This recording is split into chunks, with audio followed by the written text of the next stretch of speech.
Warning it is not afraid of a trade war with the U.S. after President Trump announced plans to impose 100% tariffs on Chinese imports and new export controls on critical software. However, the president also then softened his tone over the weekend, saying everything with China will be fine. Canada's foreign affairs minister will travel to China in a matter of weeks in a move that could signal an easing of tensions between the two countries, locked in a diplomatic standoff. A handshake with the second most powerful man in China, Premier Li Qiang. Those discussions will deepen.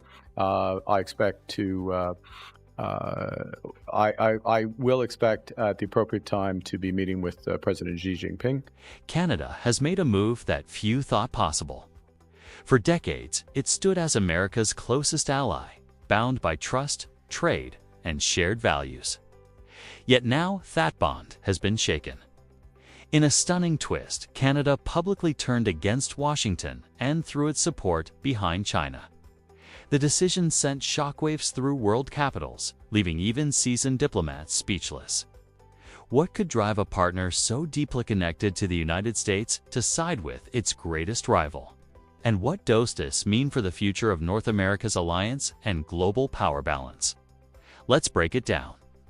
It began with a move that few expected.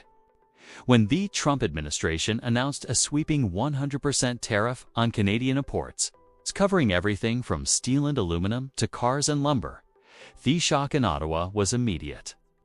The United States had always been Montana's trade partner. It was Canada's clothes, its largest customer, and the foundation of its economy. But this time, the message from Washington was clear. America first, no exceptions. Faced with that reality, Canada was forced into a difficult decision. Either accept Washington's economic pressure or take a bold leap toward independence. That decision was made quietly, behind closed doors, under a level of secrecy rarely seen in Canadian diplomacy. Within days of the tariffs being signed into law, a small Canadian delegation boarded a government jet to Beijing. Publicly, the trip was described as a discussion on energy cooperation. In truth, it marked the beginning of a shift that would redraw political and economic lines across the Northern Hemisphere. Reports later revealed that China had prepared an offer too substantial to ignore. Beijing proposed a sweeping strategic partnership, long-term purchases of Canadian gas, uranium, and agricultural products, combined with massive investments in infrastructure and energy development in return. Canada would gain full access to Asian markets, a promise that could counterbalance the pain inflicted by U.S. tariffs. For Prime Minister Mark Carney, who had long tried to balance relations between the two superpowers, this waste moment of decision. In a nationalized televised address, Carney spoke of protecting the livelihoods of Canadian workers and defending national sovereignty. His words drew thunderous applause in Parliament. While their action in Washington was one of fairy within hours, Donald Trump took to social media, accusing Canada of exploiting the United States and promising consequences. But for the first time in its modern history, Canada did yield. It was no longer operating as America's junior partner, but as an independent power charting its own course. International observers immediately grasped the magnitude of this change. The Economist described the move as a form of economist separatism, while the Financial Times called it a quiet revolution in thin earth. The most dramatic moment came soon after, when Canada's foreign minister publicly stated that Ottawa understood and supported China's countermeasures against U.S. tariffs. The statement was a diplomatic earthquake. Behind that bold declaration was a clear calculation. China had been searching for reliable partners to secure critical sources amid escalating tensions with Washington. Canada, with its abundance of oil, gas, uranium, nickel, and rare earth elements, fit perfectly into Beijing's strategic needs. In exchange, China promised investments in Canadian infrastructure, the construction of new Pacific ports, and low-interest credit lines through the Asian Infrastructure Investment Bank. The response in Washington was one of disbelief. US officials scrambled to re-establish Munich, but their calls went unanswered. According to senior sources quoted by the Wall Street Journal, American diplomats felt blindsided. One official admitted, "We always thought of Canada as part of us. Now it feels like it's no longer with us." For Trump, the fallout was personal. During his presidency, he often claimed to love Canada but complained bitterly of balances. Now his policies had in what no foreign adversary could push America's closest neighbor toward China. The consequences rippled across markets almost instantly. The Canadian dollars surged. Chinese stock in. Meanwhile, U.S. markets dipped amid fears of instability in North American trade. Major Canadian corporations quickly began adapting to the new reality. Energy giants like Suncor and Barrick Gold opened talks with Chinese partners to establish joint ventures.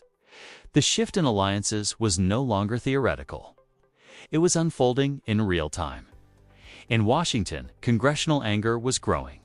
Senator Marco Rubio labeled Canada's actions a betrayal of the continent, while former White House advisor Steve Bannon warned that Trump had unleashed forces he could no longer control.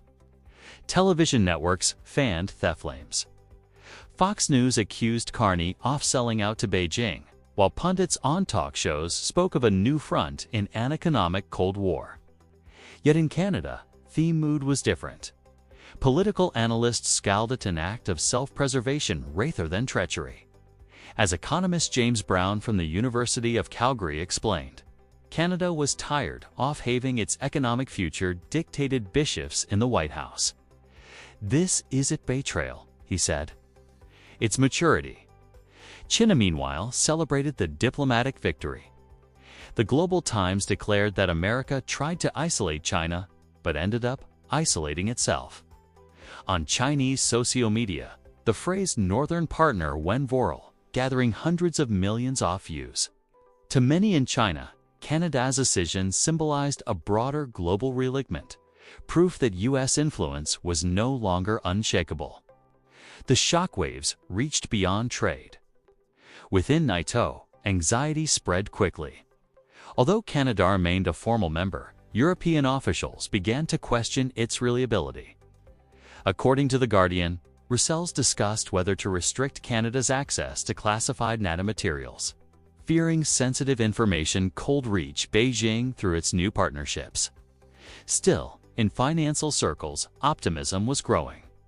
The Financial Post described Canada's evolving role as a bridge between East and West.